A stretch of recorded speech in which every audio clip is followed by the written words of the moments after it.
Remember the time you fell off your bike or bumped your head on a sharp corner? Childhood injuries are things we'd often like to forget, but our bodies often carry the memories in the form of scars. So what are these unwanted souvenirs, and why do we keep them for so long after that unintended vacation to the emergency room? The most common place we see scars are on our skin, a patch that looks slightly different from the normal skin around it. Often, this is considered an unfortunate disfigurement, while other times, deliberate scarification has been used in both traditional and modern cultures to mark a rite of passage or simply for aesthetic decoration. But the difference isn't only cosmetic. When we look at healthy skin tissue under a microscope, we see the cells that perform various functions connected by an extracellular matrix, or ECM. This is composed of structural proteins, like collagen, secreted by specialized fibroblast cells. Well-arranged ECM allows for transportation of nutrients, cell-to-cell communication, and cell adhesion. But when a deep wound occurs, this arrangement is disrupted.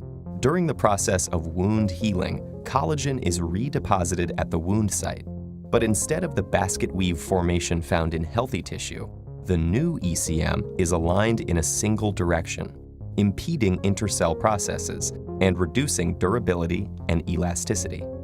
To make matters worse, the healed tissue contains a higher proportion of ECM than before, reducing its overall function. In the skin, the overabundance of collagen interferes with its original functions, like producing sweat, controlling body temperature, and even growing hair. The scar tissue is fragile, sensitive to changes in temperature and sensation, and should be kept in moist environments to maximize healing.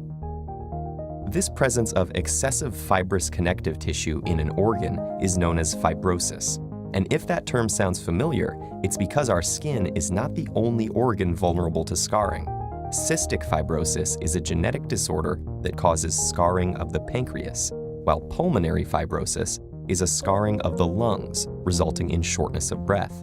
Scarring of the heart and the buildup of ECM following a heart attack can inhibit its beating, leading to further heart problems. What's common to all these conditions is that although it retains some of the original functions, the scar tissue formed after a wound is inferior to the native tissue it replaces. However, there is hope. Medical researchers are now studying what causes fibroblast cells to secrete excessive amounts of collagen, and how we can recruit the body's other cells in regenerating and repopulating the damaged tissue.